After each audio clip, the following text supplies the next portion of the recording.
ओम शांति।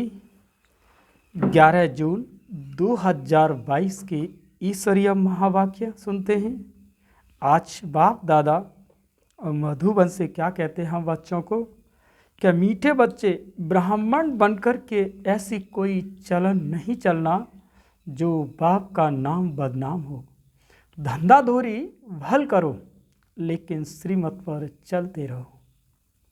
आज का प्रश्न है कि गॉडली स्टूडेंट के मुख से कौन से शब्द नहीं निकलने चाहिए। तो आंसर है कि हमें पढ़ाई पढ़ने की फुर्सत नहीं है। यह शब्द तुम्हारे मुख से नहीं निकलने चाहिए। बाप कोई बच्चों के सिर पर आपदा बोझ समस्या नहीं डालते। कहते हैं कि सवेरे सवेरे उठे एक घड़ी आधी घड़ी मुझे याद करो और पढ़ाई पढ़ो। दूसरा क्वेश्चन है कि मनुष्यों का प्लान क्या है और बाप का प्लान क्या है। उसका आंसर है कि मनुष्यों का प्लान है सब मिलकर एक हो जाएं। नर चाहत है कुछ और साईं चाहत है कुछ और। बाप का प्लान है झूठ को सचखंड बनाना। तो सचखंड में चलने के लिए जरूर सच्चा बनना पड़े।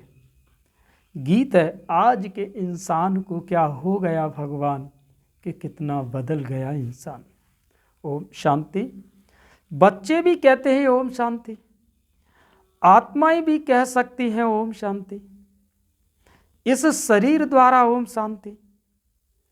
अहम आत्मा का स्वधर्म है शांत, यह भूलना नहीं है। बाप ही आकर कहते हैं ओम शांति।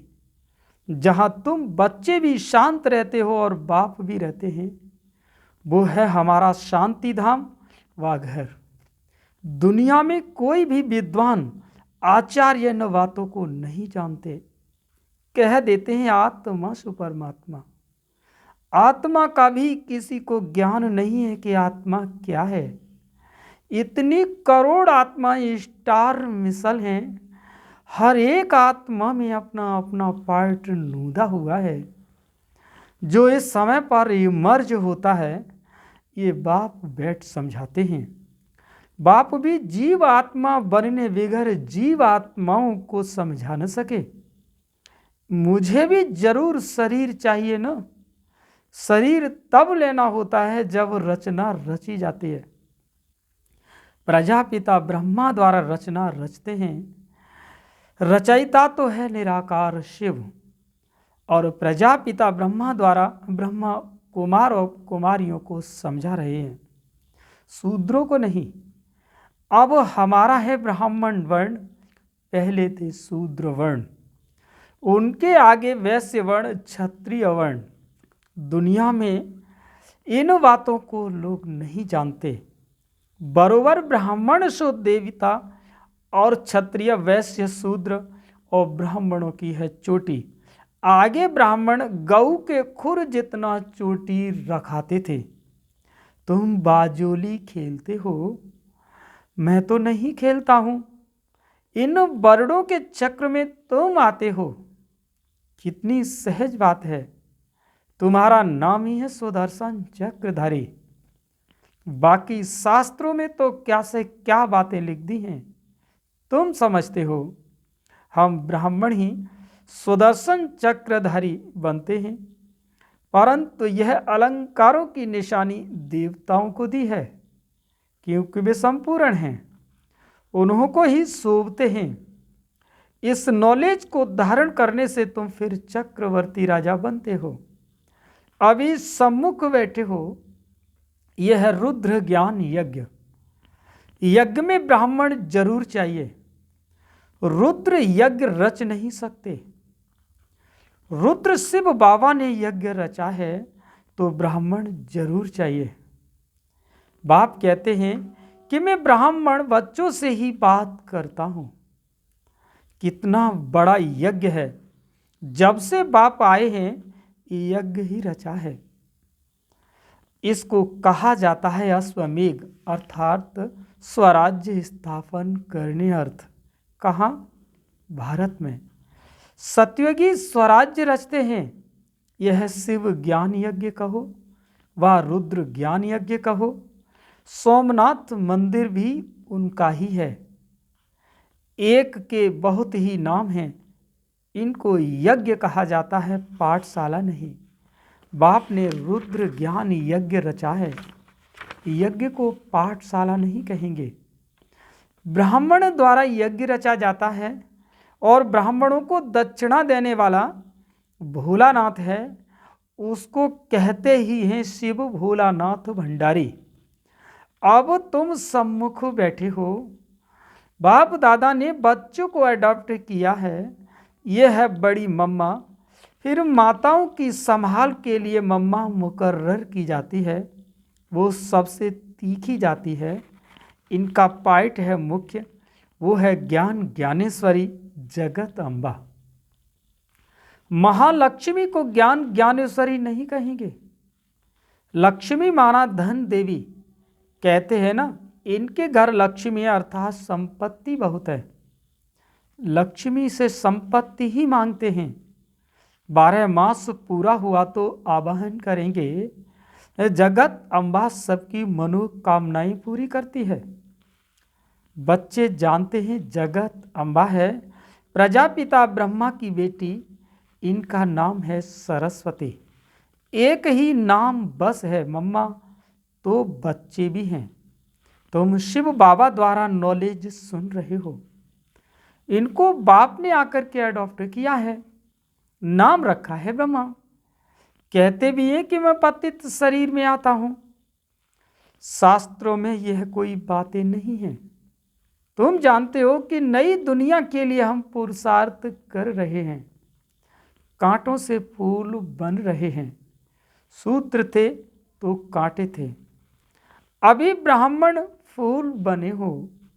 ब्राह्मणों को फूल बनाते हैं बाग, वो है बागवान। तुम नंबरवार माली हो, में जो अच्छे अच्छे माली हैं वह औरों को भी आप समान बनाते हैं। सैपलिंग लगाते रहते हैं, नंबरवार है, इसको कहा जाता है स्पिरिचुअल ज्ञान। ईश्वर है ज्ञान देने वाला। शास्त्र आदि तो सब मनुष्य सुनाते हैं, ये रूहानी ज्ञान जो सुप्रीम रूह रूहों को देते हैं, और कोई को रचयिता और रचना का ज्ञान मिलता नहीं, ऐसे ही गपोड़े मारते रहते हैं। ये है झूठी दुनिया, सब झूठ ही झूठ है। असल में पहले झूठे जवारत थे नहीं, अभी तो झूठे कितने हो गए हैं, सच्चे रखने नहीं देते।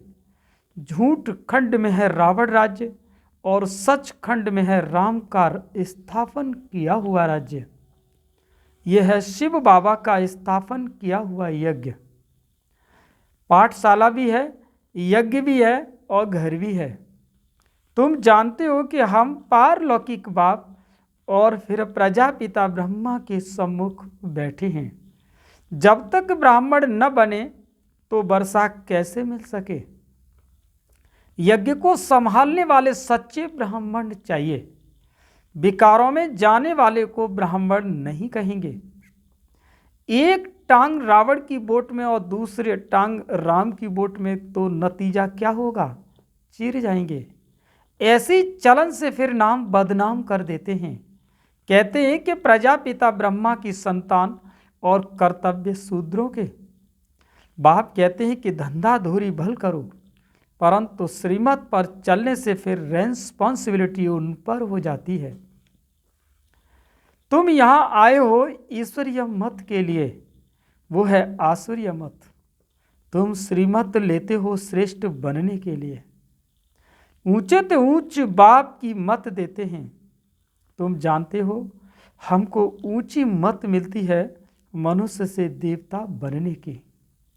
कहते भी हैं कि हम तो सूर्यवंशी राजा बनेंगे, ये है ही राजस्व प्रजास्व नहीं। तुम राजा रानी बनते हो तो प्रजा भी जरूर बननी है। जैसे ये मम्मा बाबा पुरुषार्थ से बनते हैं तो बच्चों को भी बनना है। तुम बच्चों को भी खुशी होनी चाहिए। हम ब्रह्मा कुमार कुमारियाँ शिव बाबा के पुत्र हैं। शिव को प्रजापिता नहीं कहेंगे, वो है रचयिता। स्वर्ग में रहने वाले हैं देवी देवताएं। बाप ही मनुष्य को देवता बनाते हैं।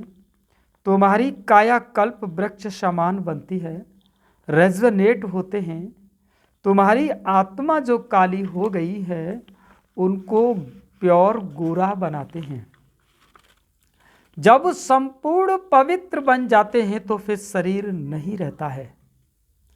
इसीलिए ही भंभोर को आग लगती है जिसमें सबका विनाश हो जाएगा। यह है बेहद की बातें। यह बेहद का आइलैंड है, वो है हद के। जितनी भाषाएं उतने नाम रख दिए हैं।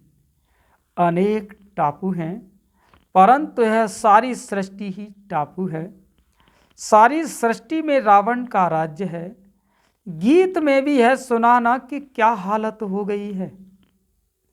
वहां एक दो को मारते नहीं, वहां तो राम राजा राम प्रजा। कहते हैं कि दुख की बात ही नहीं, किसको दुख देना भी पाप है। वहां फिर ये रावण हनुमान आदि कहां से आए। तुम कह सकते हो कि पहली मुख्य बात, बाप गॉड फादर कहते हो तो वो सर्वव्यापी कैसे हो सकता है। फिर तो फादरहुड हो जाता है। सब फादर ही फादर तो हो न सके। अब तुम बच्चों को यह समझाना है कि आधा कल्प तुमने झूठी कमाई की है, अब सचखंड के लिए सच्ची कमाई करनी है। वह भी शास्त्र आदि जो सुनाते हैं कमाई के लिए। शिव बाबा तो ये शास्त्र आदि कुछ भी पढ़ा हुआ नहीं है, वो है ही नॉलेजफुल, ज्ञान का सागर। वो सत्य है, चैतन्य है। अभी तुम बच्चे जानते हो कि बाबा से हम सच्ची कमाई सचखंड के लिए कर रहे हैं। झूठ खंड विनाश होता है, देह सहित यह सब विनाश होना है। तुम सब देखेंगे कि लड़ाई कैसे लगती है। वो समझते हैं कि सब मिल जाएं, परंतु फूट पड़ती जाती है। नर चाहत कुछ और, साईं चाहत है कुछ और। उनका प्लान है सब विनाश के लिए, और ईश्वर का प्लान क्या है सो अब तुम जानते हो। बाप आए ये झूठ खंड को सचखंड बनाने के लिए, मनुष्य को देवता बनाने। सत्य बाप द्वारा तुम सच्चे बनते हो और रावण द्वारा झूठे बनते हो। बाप ही सत्य ज्ञान देते हैं। तुम ब्राह्मणों का हाथ भरतू होगा, बाकी शूद्रों का हाथ खाली रहेगा। तुम जानते हो हम सो देवी देवता बनेंगे। अब बाप कहते हैं गृहस्थ व्यवहार में रहते कमल फूल समान बनो और मुझे याद करो। याद क्यों भूलनी चाहिए। जो बाप स्वर्ग का मालिक बनाते हैं उनको तुम भूल जाते हो। यह है नई बात। इसमें आत्माभिमानी बनना पड़े। आत्मा तो अविनाशी है, एक शरीर छोड़ दूसरा लेती है। बाप कहते हैं कि देही अभिमानी बनो, क्योंकि वापस जाना है। देह का वाहन छोड़ो। ये 84 जन्मों की सड़ी हुई जुत्ती है। कपड़ा पहनते पहनते सड़ जाता है ना। तुमको भी ये पुराना शरीर छोड़ना है। अब काम चिता से उतरकर ज्ञान चिता पर बैठो। बहुत हैं जो विकारों विगर रह नहीं सकते। बाप कहते हैं कि द्वापर से लेकर तुम इन विकारों के कारण ही महान रोगी बन पड़े हो। अब इन विकारों को जीतो।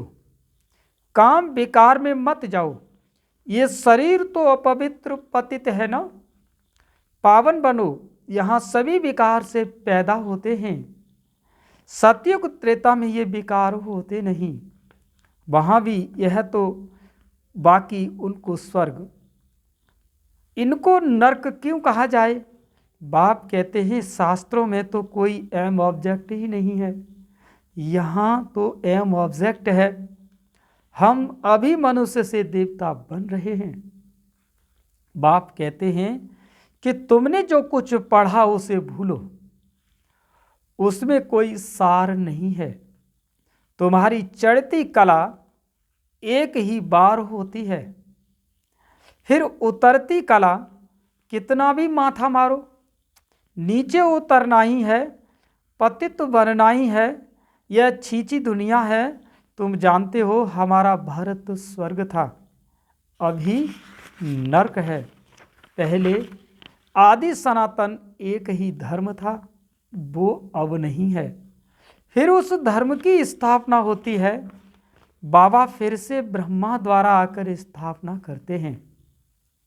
तुम भी कहते हो कि हम फिर से राज्य लेते हैं, और राज्य लेने के बाद फिर ये नॉलेज गुम हो जाएगी। यह नॉलेज पतितों को ही मिलती है। पावन होने के लिए फिर पावन दुनिया की नॉलेज क्यों रहेगी? लक्ष्मी नारायण के राज्य को कितने वर्ष हुए, यह भी तुम जानते हो। कहते हो बाबा हम 5000 वर्ष के बाद फिर से आए हैं राज्य लेने। हम आत्मा बाप के बच्चे हैं। मिसाल देते हैं कि एक आदमी कहने लगा मैं भैंस हूं, तो वो निश्चय बैठ गया। कहने लगा कि इस खिड़की से कैसे निकलूं, ये बात है तुम्हारे लिए। तुम निश्चय करते हो कि हम बाबा के बच्चे हैं। मैं तो नहीं हूं, चतुर्भुज हूं, यह कहने से बन जाएंगे? बनाने वाला जरूर चाहिए। यह नर से नारायण बनने की नॉलेज जो अच्छी रीति धारण कर औरों को कराएंगे वही उच्च पद पाएंगे। स्टूडेंट ऐसे कह न सके कि हमको फुर्सत नहीं है पढ़ने की, फिर तो जाकर घर बैठो। पढ़ाई बगैर वर्षा मिल न सके। गॉड फादरली स्टूडेंट फिर कहते हैं फुर्सत नहीं। बाप का बनकर फिर फारकती दे देते हैं, तो बाप कहेंगे तुम तो महान मूर्ख हो। एक घड़ी आधी घड़ी तुमको फुर्सत नहीं है। अच्छा, सुबह को सवेरे बैठ बाबा को याद करो। कोई आपदा सिर पर नहीं डालनी है, सिर्फ सवेरे उठ बाप को याद करो और सुदर्शन चक्र फिराओ। औरों को नहीं तो फिर अपना कल्याण करो। रहम दिल बन जितना औरों का कल्याण करेंगे तो ऊंच पद पाएंगे। बड़ी जबरदस्त कमाई है। जिसके पास बहुत धन है वो कहते हैं फुर्सत नहीं। साहूकारों को वहां गरीब बनना है और गरीबों को साहूकार बनना है। सबसे जास्ती माताएं रोती हैं, उनको हंसाने वाला बनना है। निरंतर याद की यात्रा पर रहना है। मधुबन में शांति है तो बहुत कमाई कर सकते हो। अच्छा, मीठे मीठे सिकील दे बच्चों प्रति माता पिता बाप दादा का याद प्यार और गुड मॉर्निंग। रूहानी बाप की रूहानी बच्चों को नमस्ते। हम सभी रूहानी बच्चों की रूहानी माता पिता बाप दादा को याद प्यार गुड मॉर्निंग, नमस्ते नमस्ते नमस्ते। धारणा के लिए मुख्य सार है, सचखंड के लिए सच्ची कमाई करनी है। आत्मा अभिमानी होकर के रहना है। इस सड़ी हुई जुत्ती शरीर का अभिमान छोड़ देना है। नंबर दूसरा पॉइंट है कि रहम दिलबन अपना और दूसरों का कल्याण करना है। सवेरे सवेरे उठ बाप को याद करते सुदर्शन चक्र फिराना है। वरदान है, शुभ भावना से व्यर्थ को समर्थ में परिवर्तित करने वाले होली हंस भव। शुभ भावना से व्यर्थ को समर्थ में परिवर्तन करने वाले होली हंस भव। होली हंस उसे कहा जाता जो नेगेटिव को छोड़ पॉजिटिव धारण करे। देखते हुए सुनते हुए न देखे न सुने। नेगेटिव अर्थात व्यर्थ बातें, व्यर्थ कर्म न सुने न करें और न बोलें। व्यर्थ को समर्थ में परिवर्तन कर दें। इसके लिए हर आत्मा के प्रति शुभ भावना चाहिए, और शुभ भावना से उल्टी बात भी सुलटी हो जाती है। इसीलिए कोई कैसा भी हो, आप शुभ भावना दो। शुभ भावना पत्थर को भी पानी कर देती है, व्यर्थ समर्थ में बदल जाता है।